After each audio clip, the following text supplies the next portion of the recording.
Poor Raptors are getting slaughtered in Exo Sisters. Not a good day to be a banished deck. Hello, mathematicians. Let's be honest, most tier lists that we see are beyond useless, and that's because these tier lists are infested with personal opinions and not based on evidence or math or data. Lucky for you, I suck in data like Kirby sucks in food. And, you know, I'm like the guy from SpongeBob that yells chocolate, but instead of consuming chocolate, I consume data, baby. I'm into the big graphs. I'm into knowledge and data and statistics. And so we're going to talk about curves real quick. Very simple. You don't have to worry about if you don't know what a curve is. That's fine. You know, you could talk about the curves that you like. But a bell curve right here is basically saying this. It's saying that something that should be A tier or something is going to be up here, right? This will be like, so if this was a tier list, this would be A, B, C, D. Right here, this is a sample bell curve based on IQ, and you'll see like the majority of people are going to be between that IQ, and then this is the people that are above IQ and below IQ. So this right here is our stun players, right? Well below average, 69%. Anyways, let's continue with this. So we're talking about bell curves and data, and this data right here that we're going to talk about, again, here's going to be the ranking system. So a lot of bell curves are built differently. This one is going to be based on 4 letter grades, right? And this data, by the way, comes from Untapped GG. Over 400k games analyzed. And we've got even more than this too that we're going to analyze. In 63 archetypes. So if it would be, this would be like this slot right here would be A, B, C, and D, because they're within one standard deviation from each other. Standard deviation, again, just means within like a rough percentage, and the vast majority are going to fall in this category right here, and you're going to see only very few in these outlier tiers. And that's how a tier list really should be when we're doing these bell curves and stuff. So again, we're going to see the worst decks here, like very few. We're going to see the best decks here, A tier right here, and we're going to see a bunch of decks in the middle. And that's how we're going to analyze it. Now, let's show you how we're going to analyze it by showing you the D tier first. This is very interesting here. And there's also some other stuff here. We're going to see how many people use these kind of decks. And you're going to see this here. You might be like, what does that stand for? Well, that's just saying the ranks at which they played, right? Sorry for I kind of blew up the image, but that's the master, and it goes down all the way to bronze, right? So you got master, diamond, platinum, gold, silver, bronze, right? So you can see that's here. So looking at here, this pay life points deck, which has a win rate. Oh, this is the win rate, by the way, of 17%. Dyslexic, mix that up. 17% win rate only, horrible, is played in these beginning tiers, and the reason why is probably a lot of bots or something crazy like that in Master Duel. But yeah, and you see a lot of low win rate decks, and one deck that's here that I don't think should be deserved to be this low is Ninja. As a Ninja player myself, that I like to get to Ninja sometimes. I get to Masters on Ninja. Haven't gotten to use Ninja in a while though, for a couple of seasons. It's one of the hardest decks to play and hardest decks to master. I think this should at least be minimum 45% win ratio to 50%, somewhere there, because once you learn how to play it, you'll see there's no one really in Masters playing it. It's a tough deck to learn, but yeah. Other than that, it's very interesting. Poor Raptors are getting slaughtered in Exo Sisters. Not a good day to be a banished deck. Interesting. Let's look on to the next set of data here. Now we're going to look at the seed lists here, right? Again, this is the win rate. This is how many people a percentage play it, and this is like about the number of decks that it sees in its system. And again, this is the tiers of where it's played at in ranks, where it's used. So like, for example, Dark Magician is played a lot in the middle and early tiers because it's a fan favorite, right? It's the Yugi tier. The Yugi boomers like myself, we loved us some good Dark Magicians. Meanwhile, something more advanced played, Sky Striker, better going second too, by the way. Look at that. Interesting enough, going second, game rise up. We rise today. We rise. Anyways, we're going to look at this. Very interesting stuff. Sword Soul too. I want to highlight that. Look at this. A lot of beginner data here. So I think Sword Soul can actually be bumped up just a little bit. Why? Because a lot of beginners are using Sword Soul, and that's kind of bringing them down a little bit. I think like new players are always told to use Sword Soul, something that the community kind of says like, hey, you don't know what deck to use Sword Soul. Well, yeah, so I think it's just bringing it down a little bit. Again, that's kind of like, should be a bit higher. And then some of these decks are pretty hard to play. I think Pendulum Magician's a pretty hard deck to play, so That's why it suffers from losing win rate. Like that tier element, only 47% win rate, and that's very shocking to see to me. So that's very, very interesting there. And oh, here goes my stun players with 47% win rate. That's why I say don't play stun, not because it's just toxic, but also it's just not strategic. Look at that. So I'm helping you stun players out by telling you not to play it. Nobody wants to play against a stun player, but I mean, I guess it when you have a bad day and you're pulling your hair on, you're tired of meta, you're like, you know what? I'm just going to stun them. I'm just going to stun them. You go to the dark side, but be going to the dark side, you end up losing. And there's another kind of decks that I don't think you should play, and that are these coin flip based decks. And what do I mean by that? That's a lot of decks here that are going to be just slightly under the 50% ratio. And we'll be like, oh, what's a coin flip deck, Jesse? Well, take a look at Gimmick Puppet, Infernoble, Rika, and Adamantipator. They're these basically combo type decks where if they get to do their whole combo that lasts for 10 years, right? I get like gray hair and stuff when they're done with their combo. I feel like the woman for Titanic when it's like, it's been 86 years, Jack. You know, like she's just waiting on the boat. It's like, it's been 86 years. That's how long their combos take. In fact, I can actually order a combo from McDonald's and have it DoorDash to me by the time by the time my food gets here and I eat it, then they're done with their combos. But anyways, so Gimmick Puppet, again, coin flip based deck, tries to OTK you, needs to go first. So you can see here that sometimes even if they get to go first, and they'll lose it slightly. So again, a lot of these are coin flip based decks because they need to go first, and that's what's putting them under the threshold there. Same thing. And Adamantipator, the Black Dragon, people are saying don't unblock the block or free the block or whatever their slogan was. Well, you could get the Glock on the block. It doesn't matter because Adamantipator ain't doing nothing. It's under 50% win rate. So a lot of these Rescue Ace is surprising to me, maybe because they're playing a bunch of bricks, right? They do have to play all those garnets in their deck. So that's probably why they're Flaunderies getting played on a lot of the higher end decks, but it still really hurt from the ban list. So a lot of those decks very interesting. And I do want to talk about something now that I made fun of all the combo players that take their like those endless combo players, and I made fun of the stun players. I made fun of everybody. I think this is a good time to ask to subscribe to the channel now that I made half the player base mad. So subscribe if you like this kind of stuff. We're going to analyze more statistics, of course, and if you like math, stuff like that, come check out the channel. I do have a Twitch, but that's like seeing the Loch Ness Monster. You see me streaming on Twitch, and you'll see me there. Anyways, let's get back to the data and the analytics here. We're gonna dive now into the B tier, right? Here's what I'm talking about, baby. This is where the majority of stuff goes. So we were at just under 50%, and now we're starting to go up. Oh, there's Kashtira. That's an interesting one. Played at 4%. Going up, there's Labyrinth too, at exactly 50%. That's an interesting threshold there. The Labyrinth players are pretty cool. I like them. So Labyrinth players get a thumbs up because, you know, they're both control and stunny. Like they're a good mix. Ancient Gear, better going second. Look at that. These guys are getting played and are meeting the threshold here. White Forest, Mementos, my boys. They're starting to eat good. Very difficult deck too. I think this is also having that ninja problem. I think a lot of their win rate actually is down, that it could be a bit higher, but because of the difficulty of the deck, it's getting put down to 50%. So this is one of the ones where I think the math is deceiving because it is so hard to play. And a lot of people lose on time in Master Duel too. A lot of my wins against Mementolian players are due to time. Marinza's pretty cool. They get to take a little peek, a little gander at your deck with their cards. Tenpai Sky Striker right here. This is interesting. Tenpai Sky Striker is here with a 50% win ratio, or 50.1 really, and Tenpai Dragons better going second. So this is interesting. Is it saying the Tenpai Sky Striker engine is better going first, or they have like just about the same win ratio, while the Tenpai Dragons are better going second?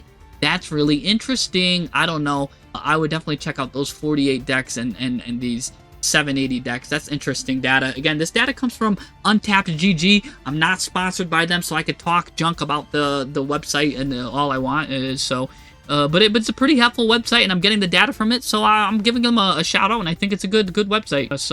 But no affiliation ties to it. I'm just saying I like it.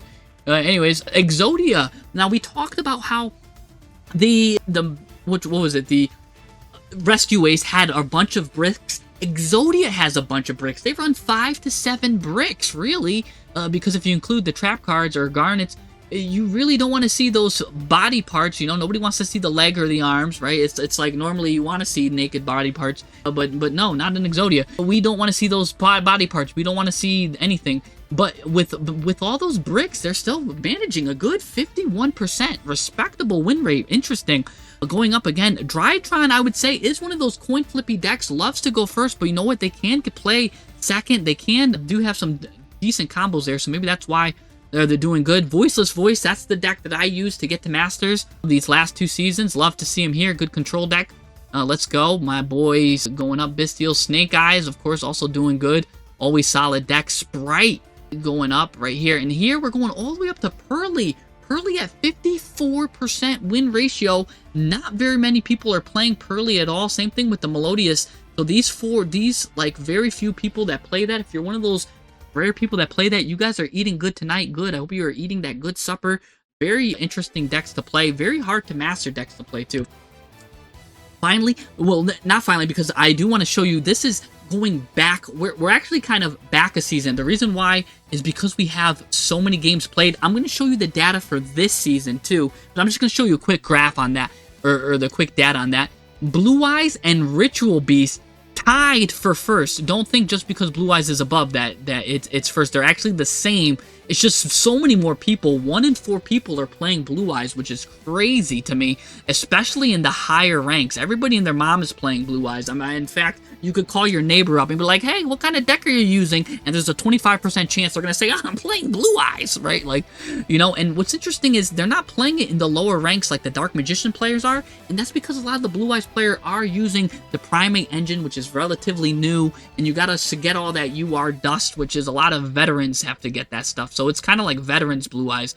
But yeah, it gets you up there in high rank. Cool. And Ritual Beast players, only pretty much the opposite. Only 0.4% of people play that. Let's look at 5,000 decks compared to just 80 decks there. And Ritual Beast is also a hard deck to play. So in my opinion, I think Ritual Beast decks would be even higher than Blue Eyes, or should be, if you know how to do it and if you know how to play it. Again, because of its difficulty. So that's something to master there. Let's take a look at maybe the current list right now. The reason why I didn't want to highlight it is because it has less total games. This is where we're at right now, what the meta says for this month of May, and May 2025. And this is interesting because the total games only 71k compared to like the 400k, right? Bringing us a bunch of analyzed games. And this is just the top 10 archetypes with the, basically I took the most popularity and put them in a graph with each other, making Cash Tier, Memento, Centurion, and the Atlantean in the D tier, even though they all have over 50%, because this is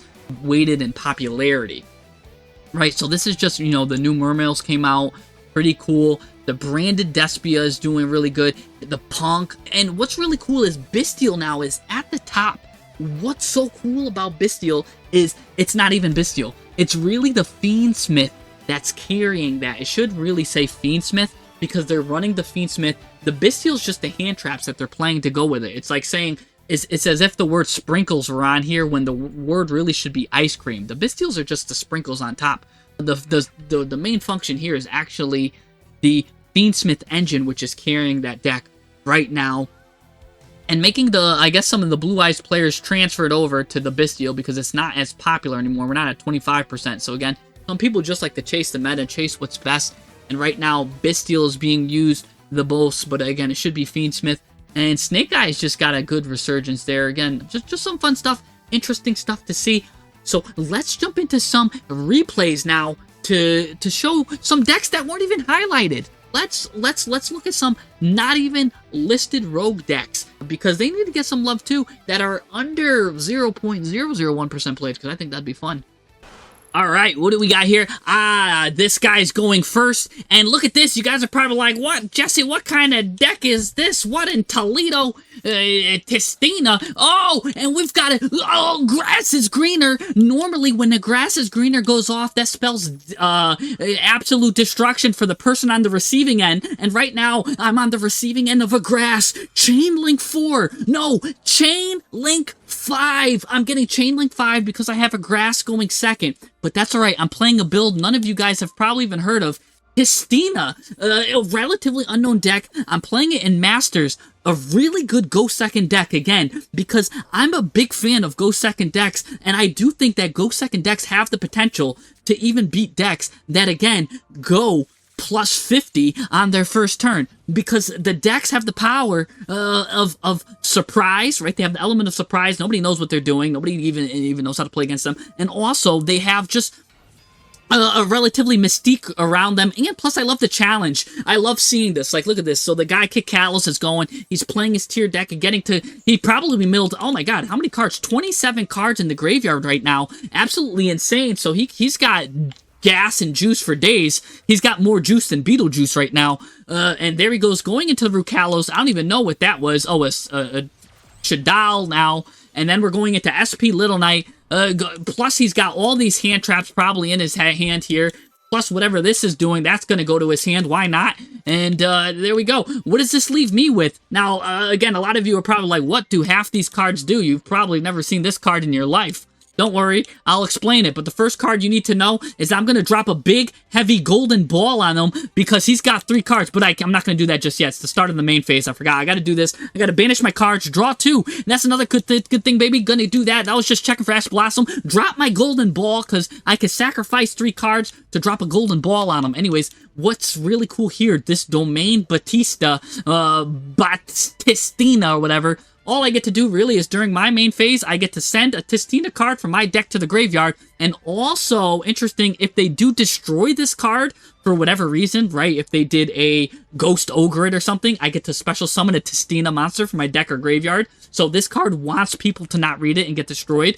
Or, also, it's got another secret effect, but we'll get to that later. I'm going to chain, I'm going to do the Breath of Tistina, I'm going to activate that, I'm going to get the True Sun God, which again, I made a whole video on the Guardian Slime package and why it's so good. I'm going to put that up in the comments too, if you want to see my Guardian Slime package and why is it. But there's something really interesting here. I'm going to use the domain to drop a card from my deck to the graveyard, and he's going to now combo off his Shadal Schism, probably going to go into the El Shadal Windia if I remember correctly, and yes, it's El Shadal Windia. Now I can only special summon once, but here's the fun thing, is that's all I'm going to need to special summon. I'm going to get the Crystal God Tistina. Why do I get to get a special summon a guy? I thought all I could do was send a monster to the graveyard. Well, it's got a secret effect where if your opponent controls 3 or more face-up cards, you can special summon a Crystal God Tistina from your hand or deck. So what happened was, he, at that exact time, he had Shadal Schism out, Winged Dragon, and Windia. That's 3 cards, so that allowed me to special summon the Crystal God Tistina. So thank you for getting 3 face-up cards. So now, I can activate this effect, which has a Daruma Karma Cannon-like effect, by the way. During my main phase, I get to change as many monsters as I control, as my opponent controls, to face-down position. Then, I can send all the face-up cards my opponent controls to the graveyard. So let me just send that Shadal Schism to the graveyard for free. By the way, this card also has an effect. If this card gets destroyed, again, I get to set to put everything face down, and then send all the face-up cards to the graveyard. So an absolutely incredible overpowered effect. I don't know why this card isn't used. Again, by the way, it's got a... So this card searches him. This card right here, you could send this card to the graveyard to search the field spell, which searches Crystal God Tistina. There's so many ways to get this card out in the field. It's crazy. And it's an insane go second card. Anyways, let's send my own card face down to get a Demigod of Tistina. And what does this do? It does the same thing. It's got a quick effect. If I control this god right here, I could turn everything face down as possible. Now, what's cool is I have 2 level 10s out on the field. So I can go into something like a Varudra's I would love to go into. Unfortunately, I did banish it with my Pot of Extravagance, so that's why I'm not going to go into a Varudra's here. I do have the option to go into Tistina, the Divinity that Defies Darkness, 2 level 10 monsters, and what's cool is if I do that, what happens is I can banish, right, because I control a Tistina monster summoned from the extra deck. I'll be able to banish all cards from my opponent's graveyard face down. So I'll be able to banish all 28 cards face down if I do that. The thing is, I'm always so weary that he had so many cards in his hand that one of them, like, why weren't so many set? I'm thinking that a lot of them are hand traps. Maybe one of them's even a Nibiru, right? So a lot of situational awareness with me there. So I'm not even going to go into the special summon. I'm just going to stop here because I can't get in the gate. Again, I got a quick effect, Daruma Karma Cannon, so that's pretty good. And I've got these 2 deadly trap effects, which are deadly too. This one lets me it's just got a lot of text. Just lets me basically kill you if I want. Just know that these are deadly effects. And he's going to go now into the Blazing Cartesia that he has fusion summoning stuff. And look at that. I called it. I knew that Nibiru was going to be there in his hand because, again, he kept so many cards in his hand. I had a feeling a lot of them were hand traps and whatnot. So I almost used my psychic senses. That's just, you know, from a lot of game time, a lot of playing, you can guess what your opponent has. And now he's going to get to go do a lot of his Shadal stuff. Again, I do have, so let me just say what this effect is now, because you guys are probably wondering what this cool artwork is. If I control a Tistina monster, I get to banish an opponent's card face down, and that's what I'm going to do. I could do that. That'll be a good timed effect banish. I'm holding it for him to activate his, where is it? The Fairy Tale Snow. I'm holding it for Snow to banish that, to make him just do something there. And also, if my opponent activates a monster effect on the field, I get to target that, turn that face down. Basically, Tistina's all about turning everything face down, baby. Face down, not face up. That's the way we like to play the game. Anyways, during the end phase here, I could target a face down defense position monster my opponent controls, and I get to take control of it permanently. It's permanently under my control. So that's pretty cool. I've got these devastating attacks here. Oh, and also, by the way, the True Sun God is preventing anyone that is special summoned this turn from attacking. So I'm also doing a small floodgate there. I don't really like floodgates, but I do love that Guardian Slime engine. And also, I'm playing something else too. You might be like, what does Guardian Slime and does Tistina's have in common? And that they're level 10. I'm playing this wild card that I'm going to show you at the end, which kind of ties the decks together. Anyways, he's going to go into the battle phase. Only that card can attack, but I'm going to turn everything face down, and he knows the writing's on the wall because I can start taking control of his cards. I'm going to start banishing stuff. There's nothing he can do. He's a bad baby, bad baby. He just pulls the plug, and that's why Tistina, even in Masters, is an absolute deadly deck. Let me show you the deck list real quick, if I could, what I'm running and why that's such a potent deck in Masters. This is the deck right here that I'm running. So take a look at this. Double Wild here. Double Wild is the glue that kind of ties the Guardian Slime engine that I'm talking about with the Tistinas. Think about this. They're all aqua. Aqua, aqua, aqua. Everything here is aqua, right? So what does this do? You target a level 5 or lower monster you control, add a level 10 monster from your deck to your hand with the same type, then you could discard a card, and if you do, special summon one monster from your hand with that type in defense position. So what that means is, as long as I put out an aqua monster, I can search either a Guardian Slime or one of my Tistinas, and I can special summon the one I want, and I get to discard a card to special summon that. Guardian Slimes, when they're discarded, allows me to search for the True Sun God. True Sun God lets me search for Sphere Mode. Sphere Mode lets me get rid of 3 cards. Also, these, again, the Divine Tistina. Anyways, this deck right here works so good. Everything works well with each other. It's a go second deck, so I'm using Forbidden Droplet, getting a lot of advantage there. Again, the Pot of Extravagance you saw there, it did get rid of my Varudros, which is a absolutely deadly 2 level 10 monsters ringer here. So this Utopic Dark Infinity here to get a crazy amount of life points. You can get like over 20k life points I've had in some matches. And then, of course, these Egyptian God Slimes. What I need to work on in the extra deck, I do have a lot of space here. I would say I can get rid of 1 and 1. The reason why I'm running these at 3 is, again, in case I do use the Pot of Extravagance, I do like to have 1 copy of SP Little Knight and 1 copy of God Slime. Always available to turn that into, because Egyptian God Slime, again, so strong. By going into that, my opponent can't target anything for attacks except for him, and they can't target any card effects except this. So, absolutely devastating effect. And that's why I like it so much. Wow, wow, wow. Wow, wow, wow. So good there. And this is the deck I'm using and why it's so strong, so potent. I have all 3 traps. I could probably cut one of them. I don't really like maybe using all 3. It does add a little bit of brickiness to it, especially going second. I'm going to have 6 cards in my hand, not 5. So maybe I'll cut these traps to 1 and pick the best one. But I don't know which one's the best one because they're all really good. And again, this is Masters level gameplay, and I'm winning matches with this. And I'm going above the 50% win rate with this, too. I'm climbing with it, so it's pretty fun. All right, this guy selected going second, so now I am going first. Now, I normally like to go second with my own decks. So this is an interesting deck that I made my own, too. I'm using a Horus deck. You might be like, what kind of Horus deck goes second? Well, anyways, I'm going to do that, discard that. I'm going to do me some Lurie. He's going to max see me, which is absolutely deadly. I'm just going to end my turn because, yeah, no, we're not going to play under that, and we're just going to, may the odds ever be in my favor, and I'm going against a Sky Striker deck. And, again, what's interesting here is I did have a emergency teleport. Now, emergency teleport can get me one of two things. It can get me a Ghost Ogre, which can pop cards, which is interesting because Ghost Ogre can activate his effect on the field because he's a Psychic level 3. But it can also get me my favorite card lately is the Leaf Place, which I put in my deck also. I love Leaf Place. Very fun card to use here. So here he goes. He's going to do his Sky Striker stuff. And here we go. I'm going to emergency teleport. But am I going to get the little Ghost Ogre? I'm not, because it gets destroyed at the end of the, or sent to the graveyard at the end of the turn. I don't really like that, or banished at the end of the turn. I don't really like that. I kind of want my cards to get destroyed. So I want to put in a little thing here, and I get to use this Droplet Fodder anyways.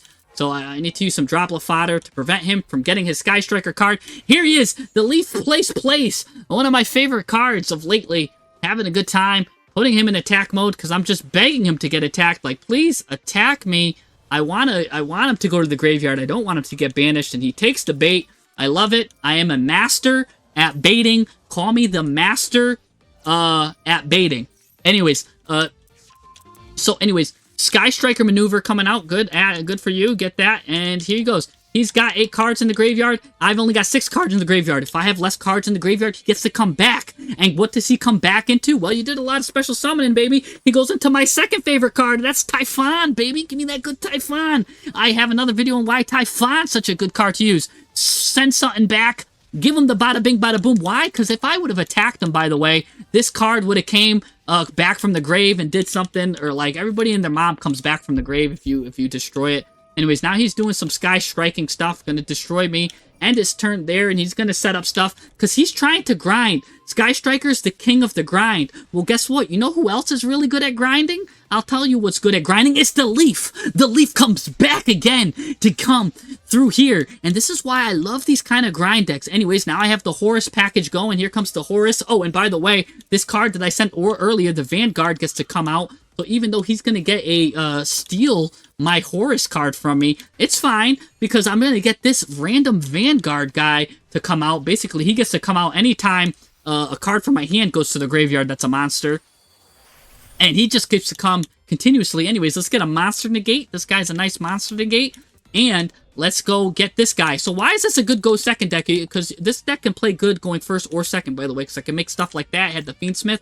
I also have, going second, I have the Numeron Dragon combo with the rank 8. You're allowed to go from Dragublion to rank 8s, goes into Numeron Dragon, which basically OTKs your opponent. So that's why these decks I make really good, can play good going first and second. So even though I'd prefer to go second, we're going to go first, slap them up. I should have gave the final honors to this guy, but I guess I couldn't attack with him because I did that. So he's going to live with 1,000 life points left. But now I got a monster negate, and now I'm going to get a spell and trap negate, too, on that. Now, I could have also went into Dragublion, but I'm kind of saving it for, again, just in case I really shouldn't have did that.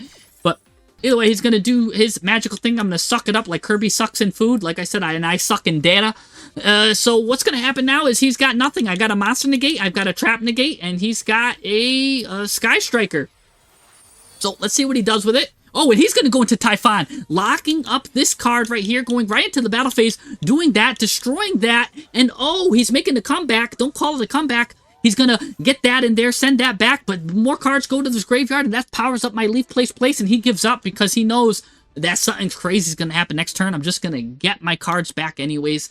All of my Horus cards are going to come back from the graveyard, come back from the dead like it's a Thriller Michael Jackson movie, and look at that, finished. And yeah, you got finished on because my Leaf Place is just too strong. Let's take a look at my deck list there for that.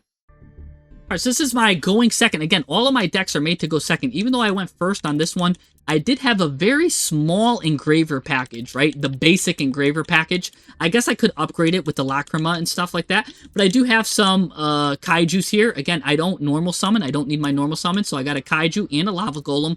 Very fun stuff. They're both level 8s, by the way, which could come up. I've got a Diabolica, which keeps coming back from the grave. The Vanguard, again, which keeps coming back. Anytime a monster is sent from the hand to the graveyard, while that card's in the graveyard, it comes back. And once I go into rank 8, it just keeps coming back. It's returned. Remember, nobody can grind more than me. I'm the grind master. I've got these Sovereign Serpents. As long as I have a Field Spell, which is very easy to get, either the Waju Temple or the Walls of the Imperial Tomb. Very easy to get in this package. You just need to get one of these, basically on the field. So long as I have a Field Spell out while this card is in my graveyard or in my hand, if I control a Field Spell, this card keeps coming back. So these two cards keep coming back and back. Again, I love decks that grind. So even though this is a go second deck, this is a go second grind game. And again, everything's level 8, so I've got the trade in stuff. And yeah, this deck's a pretty good go second deck, a good go first deck. I'd say this is giving me about 50% to 55% win ratio as well. Not as crazy as probably the Blue Eyes, but this will climb you in Masters as well. So again, you could play these very unique decks, these go second decks, so long as you know what you're doing, you can rank up. If you play your deck over and over again, no doubt in my mind, you will rank up. So just to show you can rank up with Tistina, you could rank up with these 3 stupid fish in your deck. And again, these are ranked duels here, as you could see. Ranked duel, and where was the other one? This was ranked duel. I don't show you unranked replays.